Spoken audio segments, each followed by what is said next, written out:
So, what happens when a diplomatic handshake turns into an all-out firefight? Today, we're digging into the sudden and really violent border clash between Pakistan and Afghanistan, a conflict that has absolutely put the entire region on high alert. Okay, so let's jump right into the middle of the action. Reports started flooding in about a massive conflict just erupting along the Durand Line, that historically tense border between the two countries. And listen, this wasn't just some minor skirmish. We're talking hours of intense fighting, with both sides allegedly even bringing in helicopters. And right away, you get this classic fog of war situation, with two completely different stories emerging.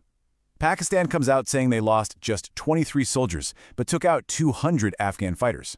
But then you look at Afghanistan's claim, and it paints a totally different picture. Only about 20 of their own fighters lost, and a whopping 58 Pakistani soldiers killed.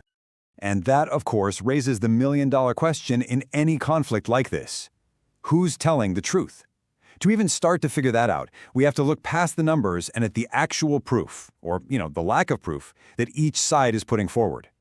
So let's break down the evidence from both camps. We're going to see what they're showing the world and how the international community is actually perceiving this whole information war. And this is where things get really interesting, because the two countries took completely different approaches here. On one side, you've got Afghanistan launching this huge media offensive, right? They're releasing a stream of videos that they say show the fighting, Pakistani outposts being abandoned, and even captured soldiers. Meanwhile, Pakistan has made these really big claims of success, but has provided very little public evidence to back any of it up. And you can see the result of that strategy right here. It's had a huge impact on how people see this. When you look at international defense forums and social media, an overwhelming 90% of people are finding the Afghan story more believable. I mean, without any visual proof, Pakistan's claim of taking out 200 enemy fighters is just a really, really tough sell. But look, conflicts like this don't just happen in a vacuum, right? There's almost always a trigger, something that lights the fuse.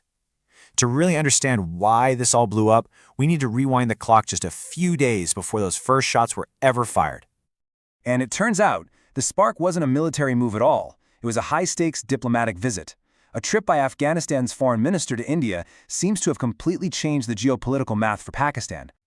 The timeline here is just wow. It's pretty stark. First, the Afghan foreign minister spends a full week in India. Then comes the bombshell, a joint statement where Afghanistan officially recognizes Jammu and Kashmir as part of India. Pakistan's reaction? A furious condemnation. And just a few days later, the border erupts. I mean, that timing is pretty hard to ignore. You have to understand, this one sentence was like a diplomatic earthquake.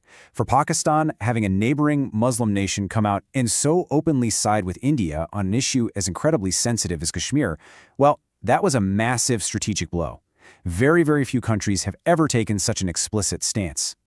And the analysis suggests that this diplomatic frustration was the direct driver for the military action. The theory goes that Pakistan, totally angered by that joint statement, made some initial moves on the border, which then provoked a much larger, much fiercer retaliation from the Afghan side. And that's what led to the huge conflict we're seeing now. But this clash on the Durand Line isn't happening in isolation. For Pakistan, it's just one piece of a much larger, much more dangerous puzzle. The country is facing immense pressure from multiple directions all at once. Think of it like a three-front pressure cooker. Okay, so on its western front, it's now dealing with a hostile and, frankly, surprisingly aggressive Afghanistan. On its eastern front, the border with its arch-rival India is as tense as it's ever been. And then on top of all that, you've got the internal front, where the country is battling some serious political and economic unrest. It's a really precarious balancing act. And this is when you'd expect your allies to have your back, right? Especially your main security guarantor. Well, on paper, the Saudi Defense Pact is supposed to be ironclad. An attack on Pakistan is an attack on them. But in reality, Saudi Arabia just acted as a neutral mediator. No public support for Pakistan at all. According to analysts, the pact proved to be hollow the very moment it was actually tested. So where does all of this leave us? Well, the convergence of all these events has created a uniquely volatile situation, and you can bet the key players in the region are watching very, very closely. Okay, so let's just put it all together. Pakistan is now up against a newly aggressive neighbor, a defense pact that seems questionable at best, and some major turmoil back home. The conclusion from analysts is that this combination of factors has put the country in a uniquely vulnerable strategic position. And that leaves us with the final, pretty provocative question that a lot of observers are asking right now. With its main rival distracted, its alliances looking shaky, and threats coming from multiple fronts, will India see this as an opportunity? Only time will tell, and you can be sure we'll be watching. Thanks for tuning in to this explainer.